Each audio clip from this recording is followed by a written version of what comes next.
Everyone. I hope you can hear me okay. It is now 3:30. Thank you again for joining us on December 2nd for our Alt Ed expertise session. We have with us today Chelsea Hunt, who is our Executive Director of Work-Based Learning and Industry Engagement at the State Department of Education.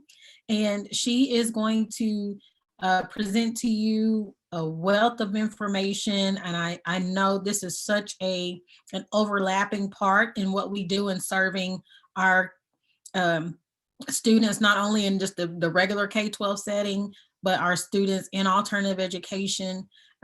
They already do work-based learning and service learning, have a service learning component. And so she is going to share a lot of information. We thank you for joining us. I also want to acknowledge Missy Korn, who is one of our field specialists. She's on. So, hey, Missy. And I think Leslie may be joining us later. I can't see everyone. You all have me going. Yep, and Leslie's here as well. So thank you for being here. Those are your field specialists, you guys in the North and South. If you haven't made contact with them yet, please use them. We are here for technical assistance if you need anything. And so, Chelsea, whatever your preference is, we will help monitor the chat if you choose to use that. But at this time, I will turn it over to you. Thank you, Petra. Hi, everyone. It's so good to see you. Yes, I would love Gary and Petra to help me with the chat today. And then also, if you want to, you're welcome to open your mic and speak to me as well. So I'll go ahead and share the screen and get started.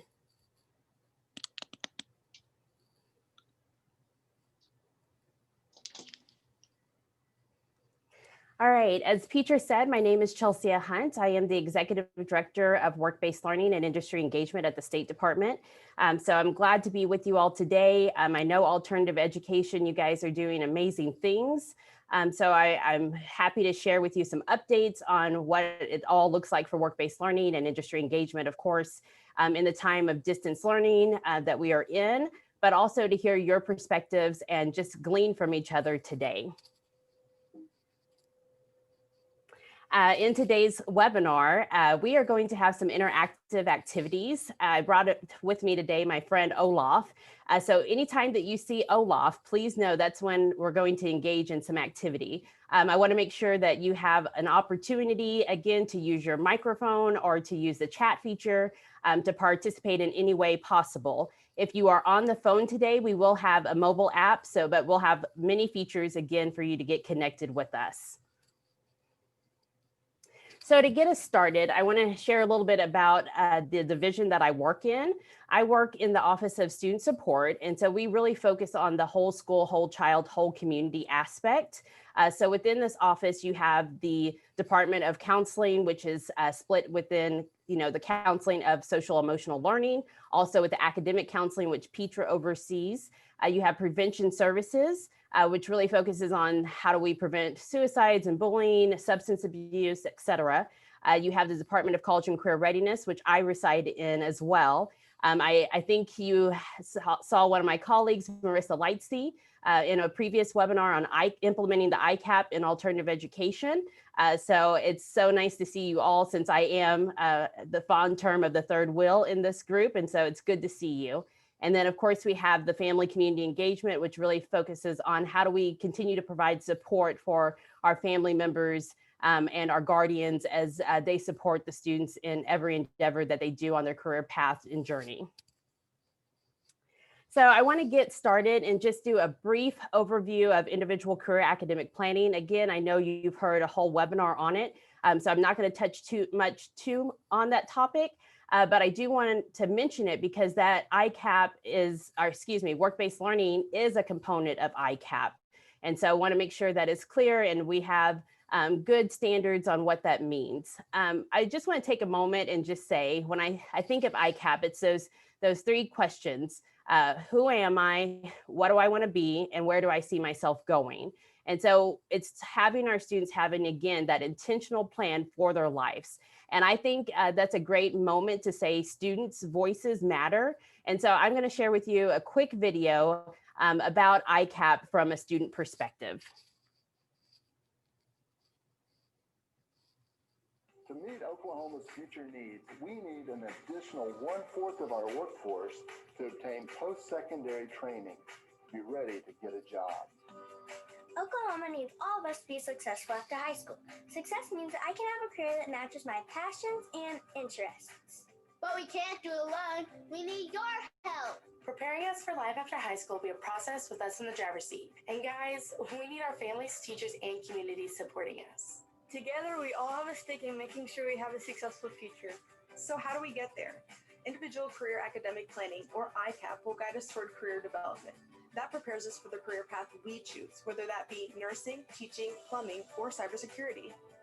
In ICAP, as early as the 6th grade, we can set a goal and start building a map that will guide us in our ICAP process through graduation. Don't forget, we'll need your help. First, we'll learn about ourselves, answering the question, what problems do I want to solve? Next, we will explore all the careers available that match our interests and passions and the possible steps along the way. Then, we will practice our passions by exploring the workforce and getting ready for life after high school. Finally, we'll put our plan in action by choosing courses that will prepare us for our dream careers. We are hard at work building our futures. See you soon!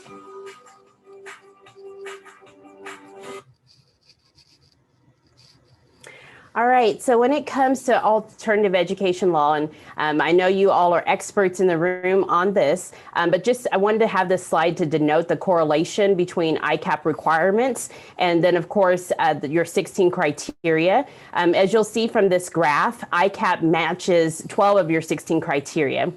So I'm going to do a spontaneous activity. We see Olaf, and I really want to focus on work-based learning. So in the chat box today, if you will, type in the numbers that you believe and you think align to work-based learning. So I'll give a few moments for that to happen. And Petra, I'm going to guide on you if you can shout out some of the responses that come your way. Okay, will do.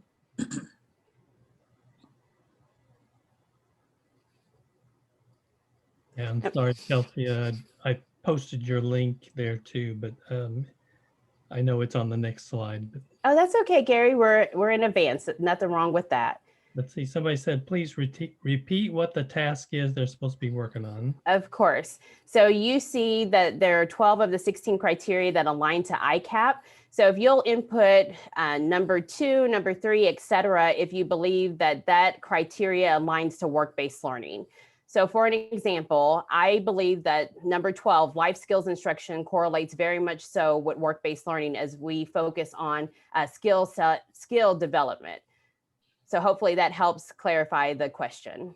Yeah, because that was one of the first responses. So it's good.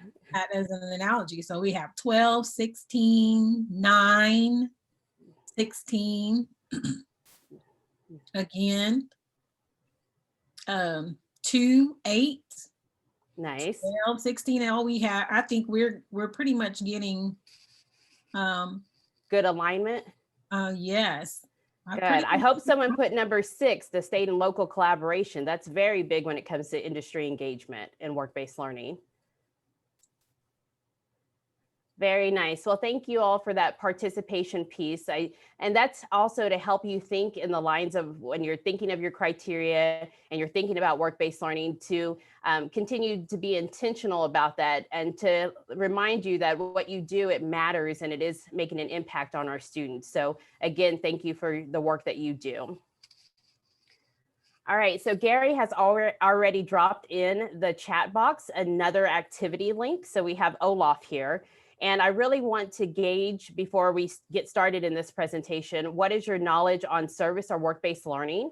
So the question you'll see, and I'll transition over to the site itself, will be what do you already know about service or work-based learning? So what you'll do is you'll use the link in the chat, or you can go to menti.com and enter the code that you see on the screen, or you can actually use a QR code. You don't need a QR reader. You would just use your camera and you could just snap it right there.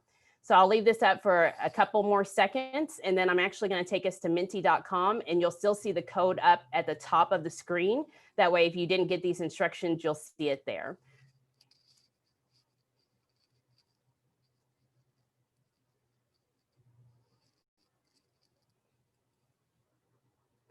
All right, taking us to the live site. So here's the question that you're answering. What do you already know about service or work-based learning? So again, you'll go to menti.com and you'll use code 352809 or 5, excuse me, or you can use the link in the chat box. So someone put student engagement increases with work-based learning. Very nice. What else do you know about service or work-based learning? Real world experiences that relates to what was learned in the classroom. Yes, exactly. It's hands-on, involves students in the community, which is wonderful. That's what we want them to have. Not only like that individual mentioned earlier about the classrooms, we want them to have that hands-on experience to feel what it feels like to be in carpentry or be in construction or be in the medical field. Students enjoying learning from professionals who are currently in the field love it. Service learning tied to community needs. Yes, very nice. Builds up student confidence, provides opportunities to be exposed. And I also, as I'm showing these activities with you, I want to be intentional to let you know these are some activities that you can share with your students, especially in virtual spaces. It's nice to have some tangible thing to do with them as well. So the various activities we'll see are all free of charge for you to utilize in your respective alternative education programs. So I'm going to go ahead and go back to our presentation and keep filling those out. Those are good comments.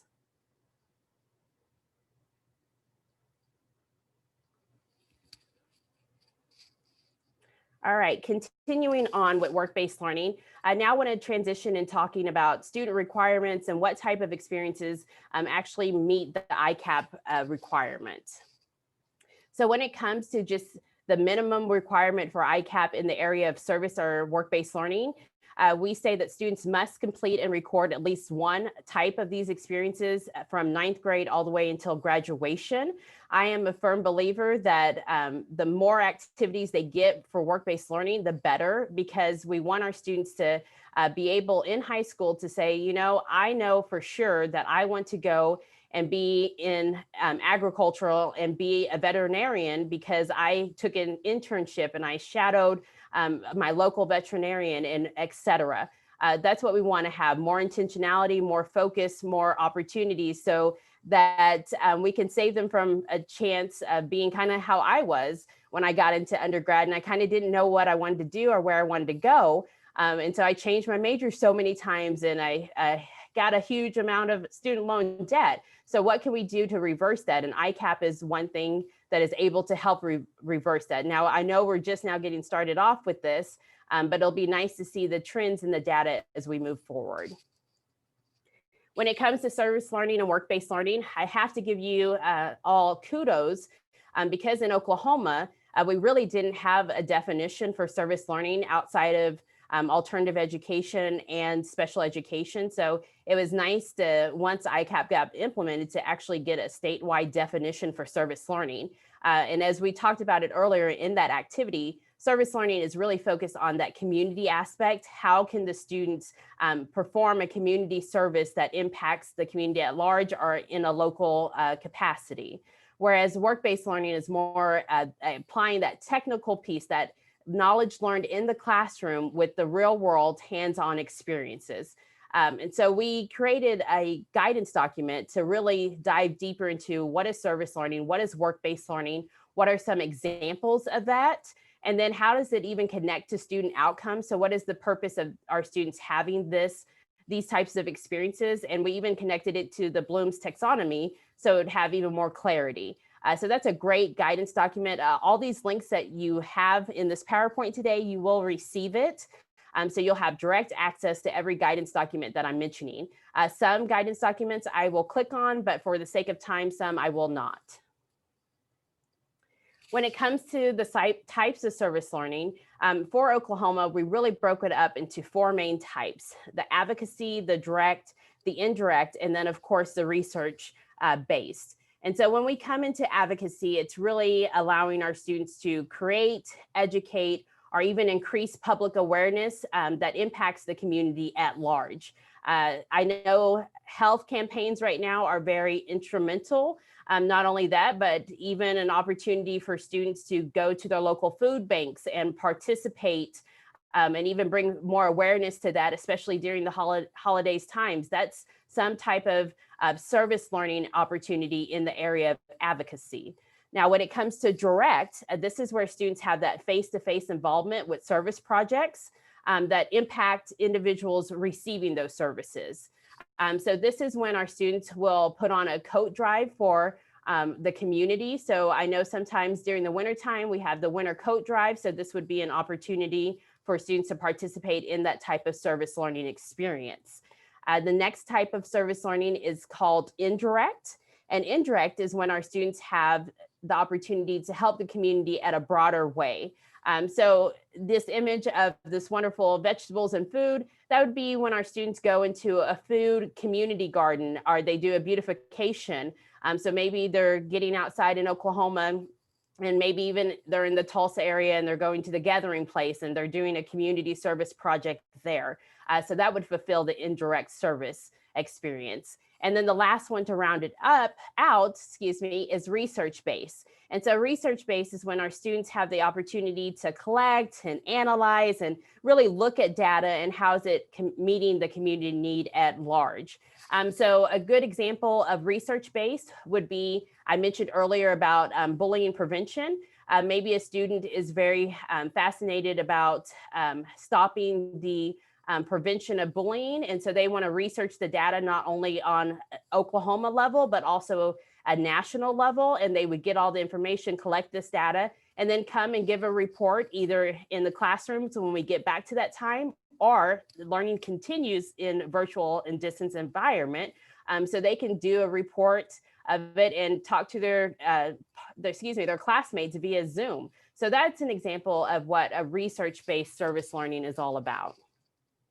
Now, when it comes to work-based learning, which I love, we have apprenticeships, we have internships, we have mentorships, job shadowings, and career fairs. I won't talk based on internships right now because I have a couple of slides that'll dive a little deeper to ensure that we're aware of the guidelines and, of course, the post-secondary opportunity indicator, and especially during this time of COVID-19.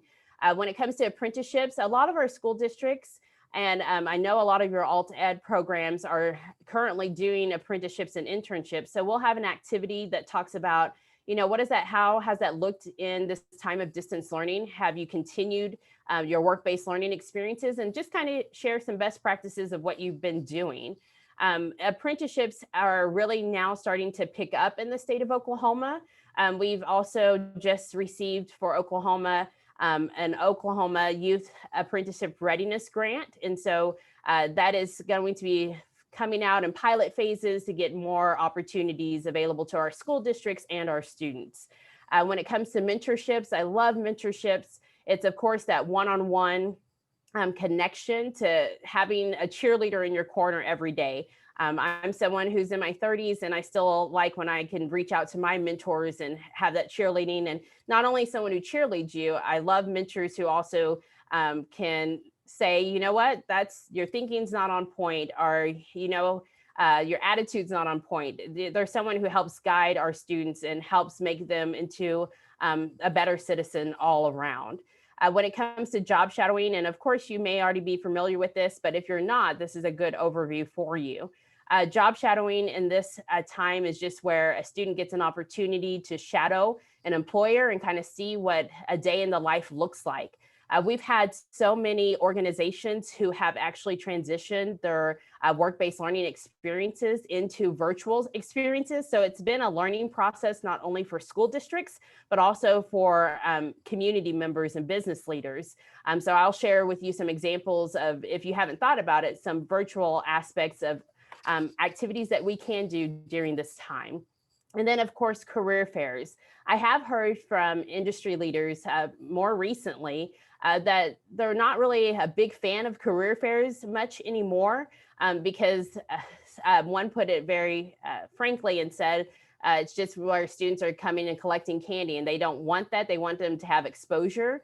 So it's been really nice, especially our workforce boards. They have been more intentional about their career fairs, and they have been focus more on the trade aspect of it. So they're bringing in industry leaders who have been able to give more hands-on experiences. Now, I can tell you for a fact, there was one for Oklahoma City Workforce Innovation Board who was giving one before pre-COVID, but they have now transitioned theirs to a virtual environment. So it'll be in December. The date hasn't been confirmed yet, but definitely when I get that information, I'll let you know. So that way, if your students want to participate in that event, they'll be able to as well. So when it comes to the post-secondary opportunities indicator, of course, when we talk about internships, I want to always mention this because internships is one of the components that is measured in the post-secondary opportunities, along with the AB, IB coursework, dual concurrent enrollment, of course, your CTE coursework as well.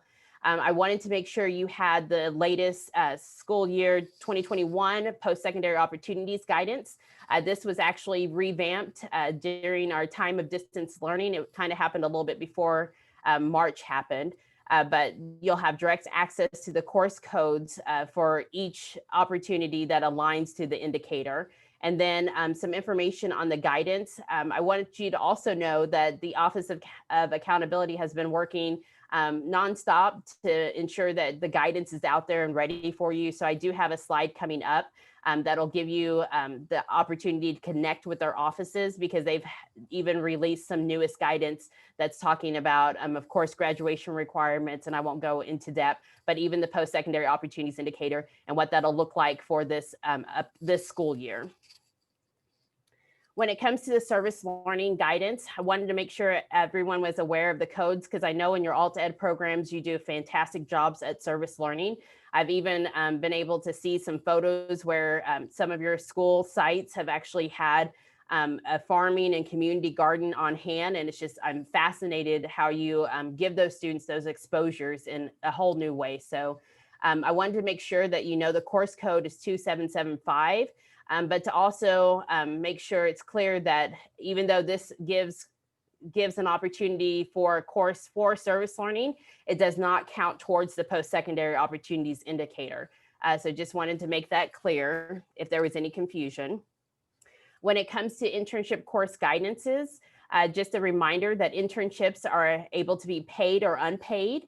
Students must be juniors or seniors. And if you are needing the course codes for juniors, it's 2790 internship 1. The course codes for seniors is 2791 internship 2. And then of course, students are able to have a maximum of the 2 hours for their elective course. And that 2 hours can include travel to the internship site. And I will talk base about the question of virtual internships and what that looks like in a couple of slides as well. Also, internships are semester long, so you can use this credit for the first and second semester. And then when it comes to how do you structure your internship program, we have created many guidance resources for you. The next slide will show you exactly where you can find those. But when it comes to how many hours do they have in the classroom before they go to the internship site, more details like that, that is really at the discretion of each local district. One thing that we say is that the internship should align to the ICAP career interest inventory. So we don't want students just going on an internship just to take one. We want them to actually be intentional about it and it connect to an interest that they're looking for. There have been, especially even when it's not only ICAP, but their transition plans for our students who have disabilities. We have some amazing advocates in the classrooms who have been able to still structure their internship programs into a virtual environment. I've been so proud. I've had some conversations and just provided some guidance from a distance and really just take the time. So if sometimes you just need someone to take the time and talk to you about your program and your internship and how can you do this even still in the midst of this virtualness, please don't ever hesitate to send me an email. I say that because I'm not always in my office. But I'm always checking my emails and you can have access to me. And one thing I do want to mention, it's very important, is when you're getting your guidance and your policies in place, when I'm talking about agreements and make sure you're having the discussions with those potential employers about insurance and liability. There's some things that our state is trying to implement to maybe hopefully have a statewide blanket for insurance and liability. We're not there yet, so I'm hopeful that we will get there, but it'll still be a while. But I just want to make sure that you have those conversations.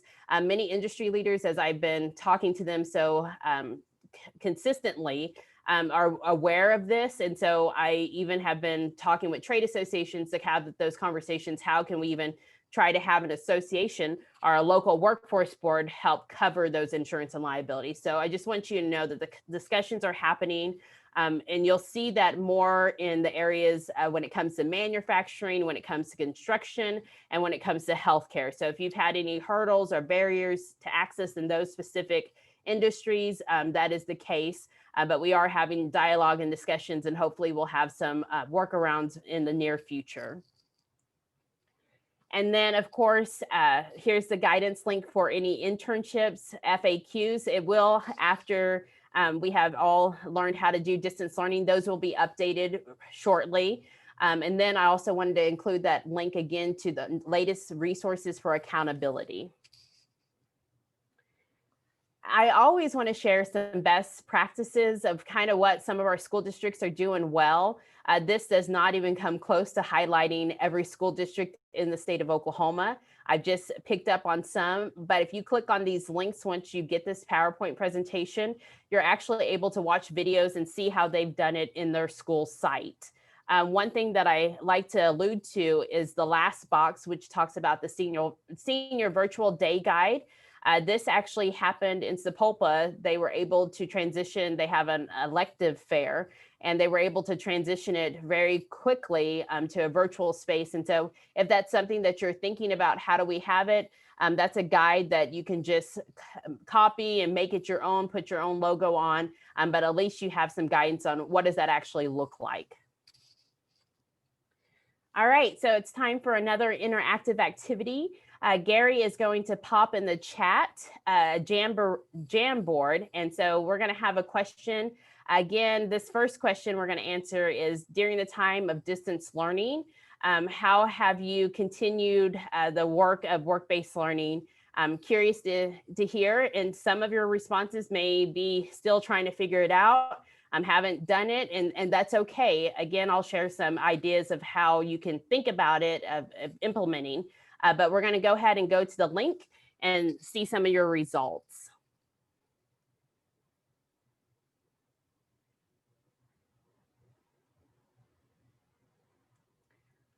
All right, again, the first question is, during this time of distance learning, how is your alt ed programs offering work-based learning experiences to students? And so what you'll do on the left-hand side, you'll come over here to a sticky note, and you're able to select any color that you want, and then just start typing your answer and then hit save, and then it'll appear up here. So I will do still figuring it out, and hit save, and then you see my sticky note comes at the top. And then you're able to select it and move it anywhere that you want.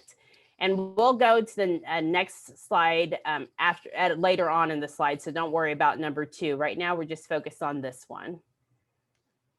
Majority of my students have jobs, and others are disinclined due to COVID. Understand. Open to ideas. I love that. Very tough when our kids are in distance learning. I understand that as well. Virtual meetings with community partners. That's good to see. I know Zoom has been very fond, my new best friend. I always say Google's my best friend, but I think Zoom has now become my best friend, even though I do believe Zoom fatigue is very real. It's been a very good way for me to personally connect with industry leaders and stay connected with them and have those conversations. So continue to fill this out. That's another activity for you to start implementing with your students and just getting it out there. Guest speakers via Zoom, that's nice. I'm going to also share an opportunity that's coming up, that how we will use Zoom with a plethora of guest speakers. So that'll be great. And then open to suggestions and making contacts. Great. I love seeing this because I'm about to touch base on it. All right, I'm going to go back to the PowerPoint. As you're switching back, Chelsea, Yes. I do want you to share those results because that's a very interesting question. In our first quarter survey, we kind of asked what was negatively impacted, what kind of opportunities, and we only had 17% of the respondents to say that service learning was a challenge. And so that's really good news. That is. 3% are still making ways to make sure students are getting those opportunities. So that's a really good question that you ask in that activity. Nice. Yes, Peter, thank you for sharing that. And of course, I will make sure you all have the links to the activities. And then also I'll mention a planning tool. I won't be able to share it, but I do have a PDF version when we come into the industry engagement. So anything that I say, please put it in the chat as well and say, oh, you said that, I'd love access to that. So I'll make sure you get them. Now we're going to talk about work-based learning when it comes to skill development, because that's very important. And when it comes, of course, to how to do work-based learning in the midst of not digital, in a sense, it's still digital, but distance and virtual experiences. Always like to share the Oklahoma workforce skills gap because it is still the data that we are facing right now, especially in approaching 2025. Basically with the realization that we have to be prepared that our students, if they're not obtaining or striving towards an associate's or any type of post-secondary, whether that be a CTE certification or a bachelor's or post-grad, they're not going to be employable in the state of Oklahoma. So right now we have the forecasting for 2028.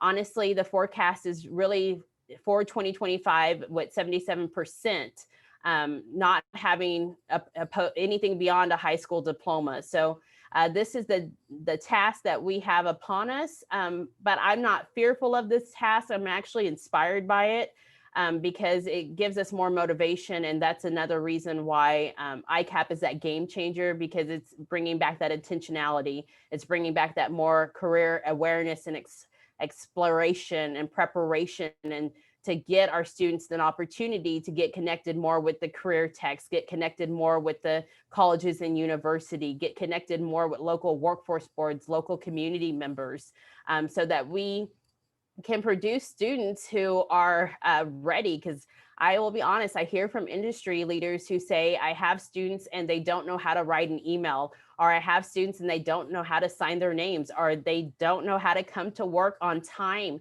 They don't know how to dress appropriately for a job interview. So how do we teach our students who are in an age of technology, or in an age of actually, they're in an age of technology where they forget that, the life skills and the communication skills and the character skills are so important and valuable. When it comes to 21st century skills, I always like to touch base on this, especially because I break it down into learning, literacy, and life.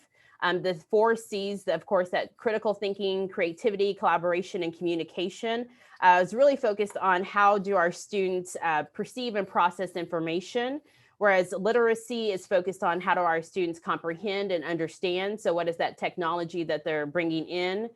Yes, they're in this distance learning and they have Zoom, but how are they comprehending and still being focused on the lessons that are being provided to them? And then life, I mentioned it earlier, those character traits, their social skills. Right now during this time of distance learning, not only are we facing and enduring distance learning in virtual environments, we're also very mindful of the social emotional behaviors and the challenges that have arisen because of going straight into a global pandemic, going straight into a virtual environment. And honestly, I brought Olaf here because some of us don't get that physical touch anymore. Those hugs are from our loved ones or things like that. So how do we still focus on the 21st century skills in this time of COVID-19? So I'm going to transition after this slide to some things that you can do. When it comes to skill development, tying it back to ICAP, broken down into our pillars, which is awareness, exploration, and preparation. The awareness level is really that elementary level. So how are we starting to figure out our students' strengths and their skill sets? And then we proceed into the exploration level, which is how do we increase the skills that they have and tie that into their exploration pieces of the careers that they want to do. Maybe it's a culinary chef and they want to have more skills of understanding that if you cook broccoli at a high temperature, it's going to turn purple. So they need to know how to properly cook broccoli or properly temperature a turkey, especially at this time. And then career preparation. I'm a fan. I got some culinary experiences, so I'm a fan. I'll bring food to the table and I like to eat. So forgive me for always my food examples. And then career preparation is high school. So how do we start aligning those soft skills to the workforce and to the post-secondary attainment? Some really good guidance documents for you is that sample ICAP activities and also sample service or work-based learning activities. So you can see that. When it comes to distance learning and work-based learning, during this time of COVID-19 and distance learning, we have said that students are able to participate in virtual service or work-based learning experiences. So we created, the Office of College and Career Readiness created a guidance document. And I know Marissa kind of showed you this document, so I won't go heavily into it. But if you click on that image, you will have access to that document directly. And just talking about, in particular, virtual internships and what is that look like, and then virtual career fields, and then even having some good resources for organizations that are still having various virtual work-based learning experiences. So those are good guidance documents for you, along with some other new resources I'm going to share with you. So we've linked it back, of course, to the State Department's website. Our Return to Learn Oklahoma, which is always being updated, and then our Staying College and Career Ready, excuse me. This is something so exciting to share with you all today. It's our work-based learning virtual module. This actually was completed right on time for Engage OK, and that's where we launched it. These are the steps to get started in this module. I can tell you that is the access code that you need to get started as an educator. But if you want to have an access code for your particular alt ed program, please just send me an email asking for it and I'll create a code specifically for you. That way it's just only your students and your program, and that will be available for you. So just, I wanted to let you know, I had one school district even ask about that and created a code for them. So I wanted to let you know and make sure it was aware. I do want to, for the sake of time, I'm not going to go through this module, but I do want to let you know it's an excellent module because it talks about what is work-based learning, and then how do you even get started? And then it has even a pre-quiz and a post-quiz that's really gauging your students' knowledge in this. And then it is filled with a plethora of career videos, so that students can just watch these videos and then they can have some reflection on these videos. And then they can also present what they learned from these videos to their classmates. One thing that was being very intentional when we created this module was to put in resources, virtual resources from various industries that provide strictly work-based learning. And so there is one section in this module that is solely focused on that. I'm always in there updating it when I get new organizations that have a virtual job shadowing experience or anything like that. And then also, this module is where you'll house the 2020. Yes, actually, we're planning for the 2021. I forget we're about to have a new year, but we're preparing for the 2021 Career Exposure Week. So those will have, and I have a slide coming up that'll talk about it even more. But this is where your students and your programs can log in to the Zoom access and actually talk to industry leaders in specific career-focused fields. I've been working a lot with some trade associations to get even more awareness and diversity when it comes to our presenters. So again, you'll find a lot of good resources in this virtual module. If you'll click on the image, it'll take you straight there. Again, if you need a code specifically for yourself, please just shoot me an email when you get to that slide. How do we engage students in a virtual space? I wanted to break it up into 6th through 8th grade, and some ideas maybe you haven't thought of was virtual scavenger hunts. There's a virtual typewriting. So how do we still work on our skill sets on our language and our communication and even typing skills? I actually did this with our colleagues, and it was fun to have a little race, and you can do this with your students free of charge.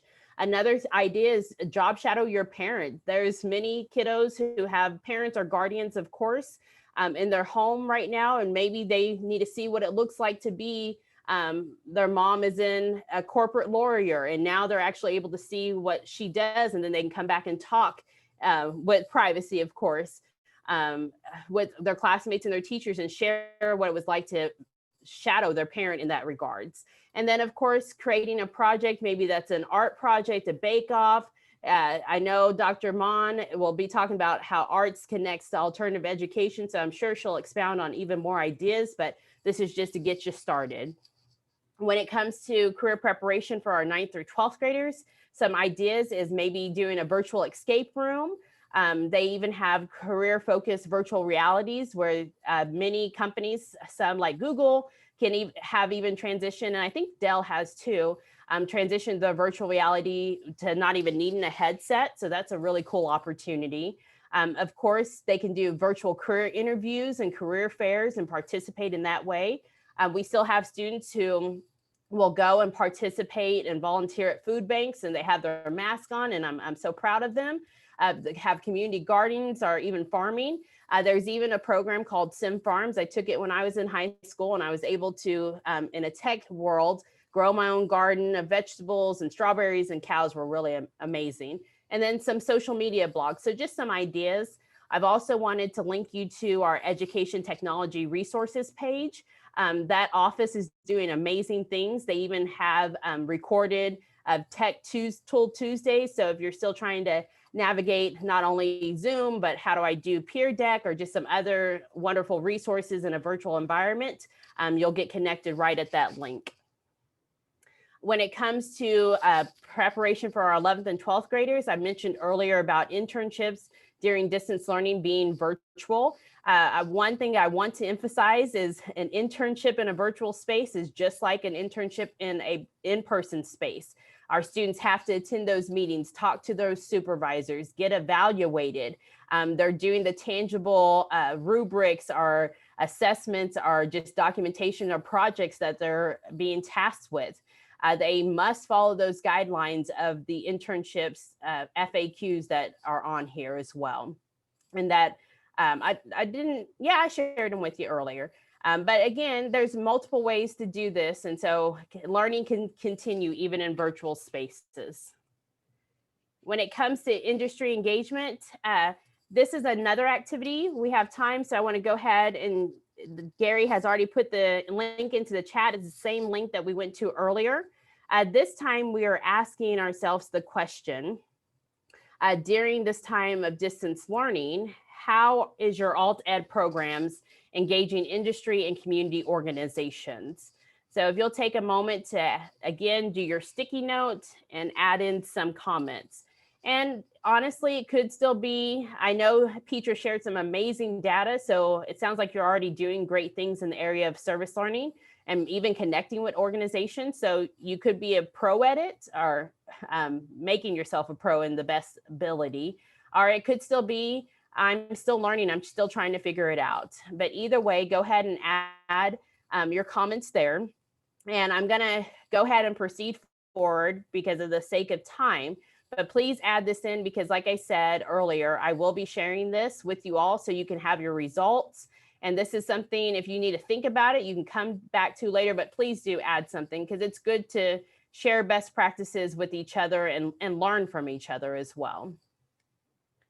And maybe this is something you hadn't thought about just as you're just getting in the muck of just getting your students engaged. But this is a good thing to make sure that our organizations are still engaged, because many of us had some great, strong organizational support, and hopefully the power is still on here. So it's just, how do you get that involved? So I'm going to go back to the PowerPoint and continue.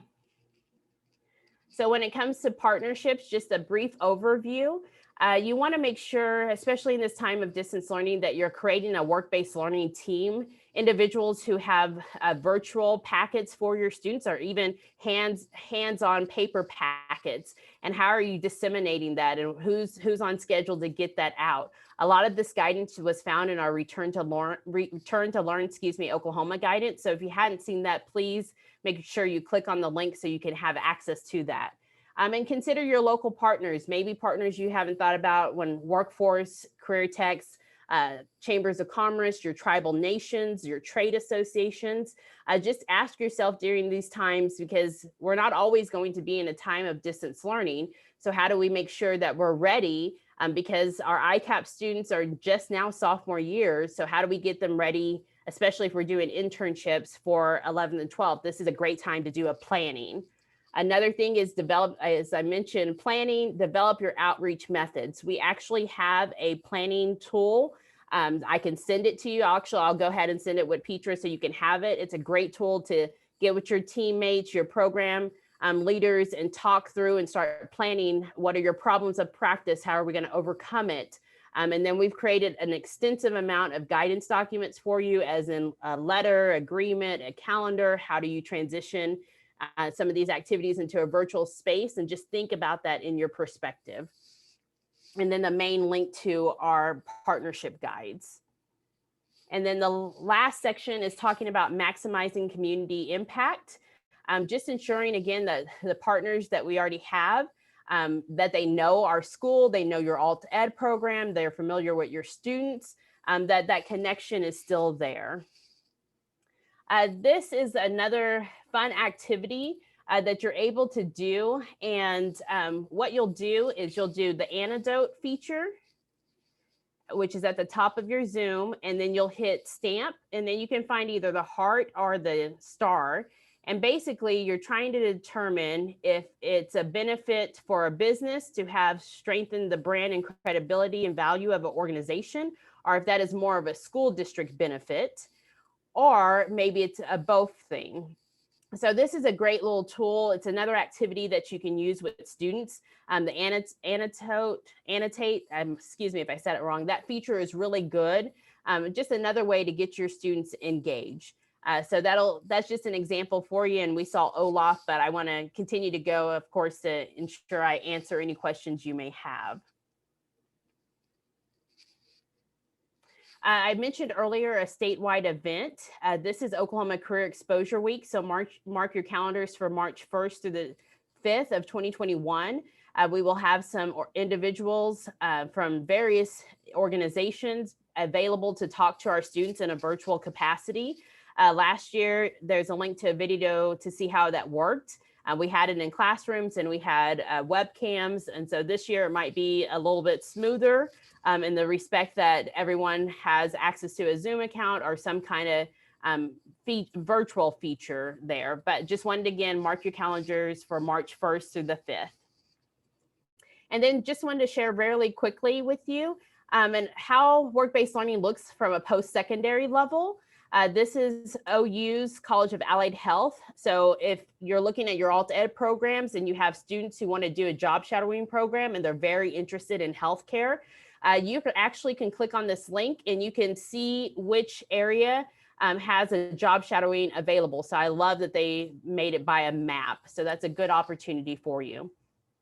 Another one is how industry is doing work-based learning. We have Integris, who has a student shadowing program. I just checked their website this morning, and they actually have just stopped it just during this time of COVID-19, but they were still doing it a couple of months ago.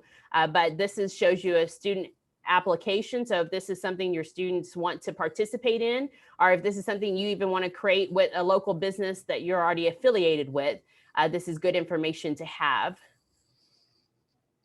And then definitely not last is our college and career readiness resources. our hub for okedge.com, staying connected on Facebook, our college and career readiness newsletters. We've been very intentional this time to put some scholarship opportunities and to even highlight some organizations so you have more connections with them. And then a link to the Engage OK webinars in case you didn't get a chance to watch those. And then, of course, being updated on any COVID-19 information for Oklahoma public schools. And then lastly, but not least, this is my contact information so that you have it. And I have good allocation time to have some Q&A if anyone has any questions for me.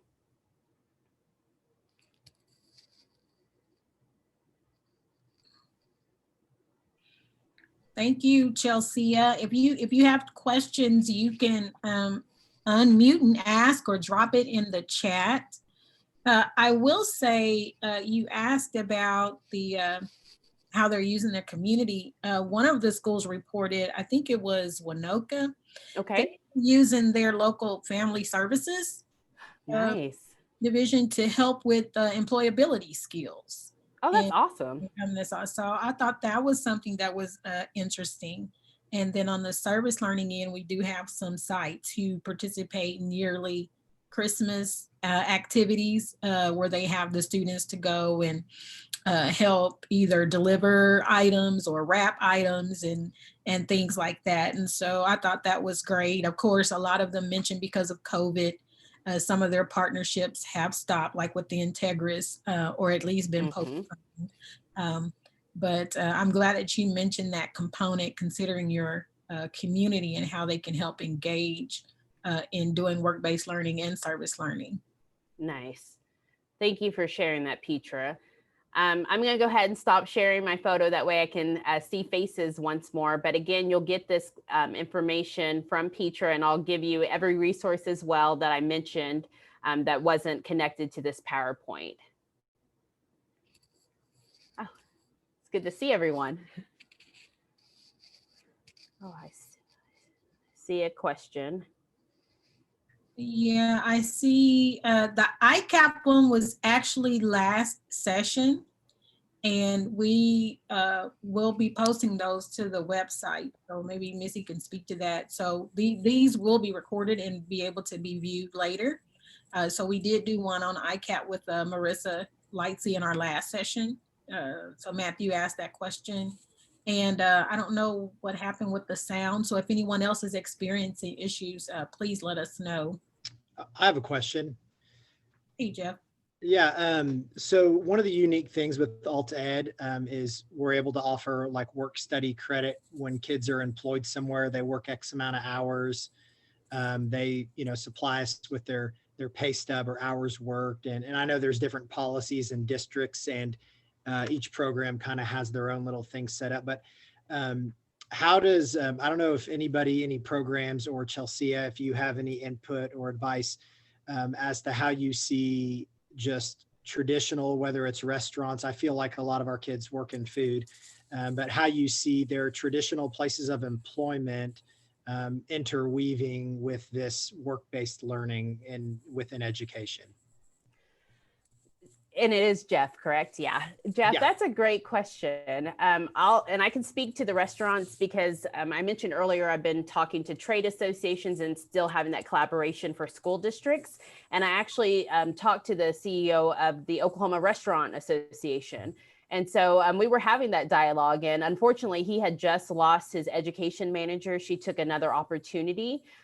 So some of the questions I was asking him, he was like, oh, these are good questions and I can't answer. But one thing he was saying is, of course, industry of restaurants and the pork council industry has been hit. A lot of food industries and a lot of manufacturing sites or just plant sites have been affected. But there's still a good thing is they're still offering opportunities in a virtual space. So I've had like the construction association, they actually had a virtual job shadowing that they did for both Oklahoma and Tulsa, some of those school areas over there. And so it's been nice to have those conversations, but a lot of organizations have been able to quickly shift. Some have unfortunately had to just stop those programs just right now at this time, but many of them have been able to shift But I have heard, Jeff, that unfortunately some of them, when they had their program, they didn't have a lot of turnout, and they didn't know if that was because, you know, schools had went back to, it's so much fluctuation right now, but they were still there and available. So good question. Thank you. You're welcome. We have about 5 minutes. Do we have any other questions? And again, if you don't have one today, our contact information is available. So it will be first name dot last name at sde.ok.gov. And this PowerPoint will be shared again, so that you will have all of the resources that Chelsea linked in her presentation.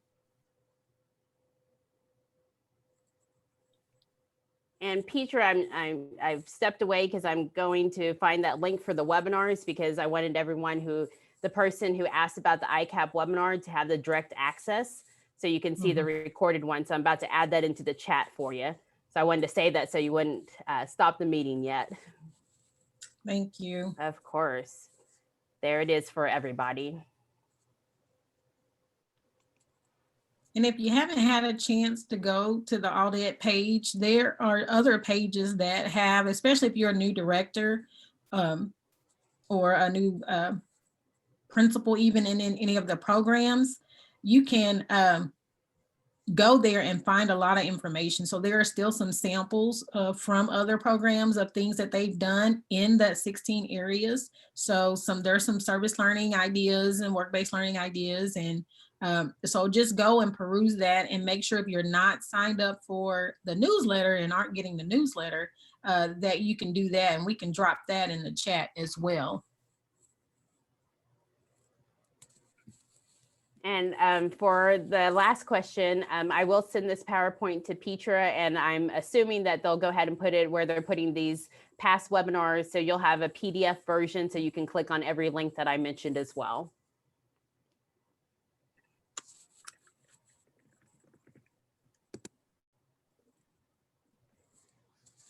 Well, if there aren't any more questions, I'm sorry, Petra, I'm a mini Petra sometimes. I want to thank you all again so very much. It's been a pleasure to be with you here today, and just continue to keep up the good work. Remember, you're not alone in this. We are here for you anytime you need us. Please connect, and you have my contact information, and I'm here to help you any way that I can. Thank you, Chelsea. We don't want to hold people hostage. Yeah. Because I know you still have things to do to wrap up your day, but we really appreciate you for attending. Let us know if you need anything. We are here for you. So just email us or give us a call, and we'll be happy to assist you. So thank you again, Chelsea. Thanks, Gary. You're always great in helping out. So it's good to see everyone. Stay safe.